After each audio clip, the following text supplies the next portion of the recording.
कि यार मेरी बेगम है ना, मुझसे नाराज है ना, मैं मना लूंगा, मेरी टेंशन है। मैं किसी भी तरह उसका वीजा लगवाऊं, खुद पाकिस्तान जाऊं, व्हाट्सोएवर जो मेरे नसीब में लिखा हो, ये उसके नसीब में। मेरी वाइफ के साथ मेरी बात है। आई डोंट वांट कि वो लड़ाई झगड़ा जो है वो सोशल मीडिया पे है। यहाँ पर इंटरटेनमेंट ही रहे तो काफ़ी है, ठीक है। इसलिए मुझे लगा कि मुझे उनको, अगर वो सोशल मीडिया खेल रहे हैं तो मैं उनको उसी जवाब में, उसी ज़ुबान में जवाब दे दूँ। वो मैंने दे दिया, ठीक है। और दूसरी बात ये कि खुदा की कसम पूरे पाकिस्तान ने टिल लगा ली, पूरे पाकिस्तान ने टिल लगा ली, आके भाई को गिरा नहीं सके, ठीक है। में लिखा हो या तो हो ना, मैंने कभी वीज़ा अप्लाई ही नहीं किया। शुक्र अल्हम्दुलिल्लाह अपने हाथ से वीज़ा अप्लाई किए हुए, उसने रिजेक्शन लग गई, पैसे ज़ाया हो गए, कोई बात नहीं, खैर है, इतने लगते हैं, वहाँ भी हो गए, ठीक है। ना उसका आ रहा, ना दोस्तों का आ रहा, दुबई का नहीं आ रहा, कहीं और का तो क्या ही आएगा, यूके का तो क्या ही आएगा। यहाँ पर बात का मकसद है कि she is my wife, she is my responsibility, ठीक है। तो अगर वो मुझसे नाराज है, या हमारा कोई मसला है तो हम सॉर्ट कर लेंगे, ठीक है। किसी और का तो बोलना नहीं बनता ना। अब ईमान से मेरा कोई वो नहीं है, ईमान से मुझे कोई मसला नहीं, ना कोई मिसाइल है, ठीक है। उसको सौ बिस्मिल्लाह जो भी हो वो हम कर लेंगे सॉर्ट, हमें पता है कि हम कर लेंगे, ऐसा कोई मसला नहीं, अनटिल अनलेस वो करना चाहे, ठीक है। अगर वो करना ही ना चाहे फिर तो चीजें बर्बादी की तरफ। अगर वो करना चाहे, एक बात ही होगी। अब who is on? On is no one. On ना 13 में है ना 3 में, ठीक है। मैंने ऑन को आज से 1 महीना पहले एक बात कही थी कि ऑन, मैंने कभी गिला शिकवा नहीं किया।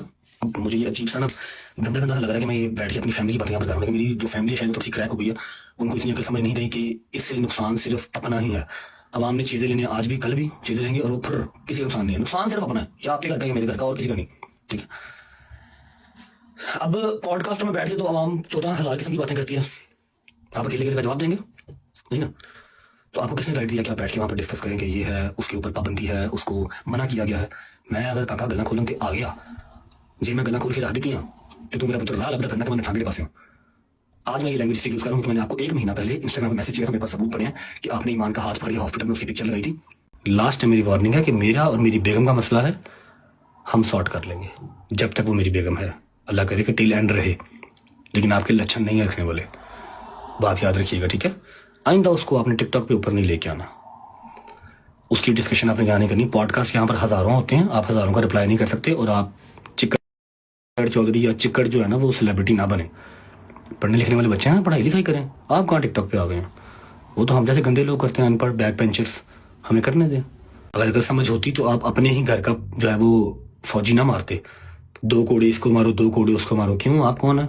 आप जज हैं? हमें लगी बी इन योर लिमिट्स। जिस फैन पेज को जो जो इन्फॉर्मेशन आपने मुहैया की हुई, मेरे पास हर चीज़ पड़ी हुई है। आपको यहाँ पर लाने वाला मैं ही हूँ, तो आप मेरे साथ प्ले करने की कोशिश ना करें, काम खराब हो जाएगा। ऐसे नहीं करते। ਧੀਆਂ ਵਸਾਈ ਦੀਆਂ ने, उजाड़ी दियाँ नहीं। भरा है भरा बन, सप ना बन।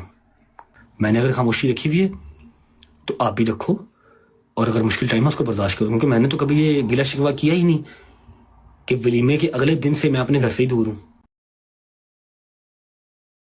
मेरा पर्चा मेरे ऊपर नहीं था, जिंदगी में एक पर्चा नहीं था।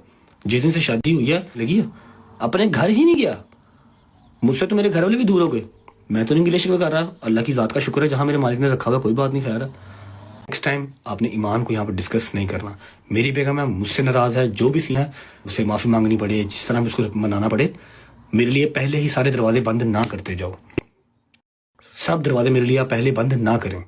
1 महीना पहले आपने प्री बर्थडे कर ली, मुझे 1 महीना पहले गालियाँ पड़ गई। मैंने जो मर्जी सरप्राइज सोचा होगा, उसकी बर्थडे आएगी तो करूँगा, 30 जुलाई आएगी तो करूँगा। जो भी मैंने सोचा हो, मैंने 1 महीना पहले गाला पे आ गई हैं। तो फाइनली जो रजब के घर में अंदर ही अंदर मामला चल रहे थे, इस सोशल मीडिया के गंद की वजह से वो भी बाहर आ चुके हैं।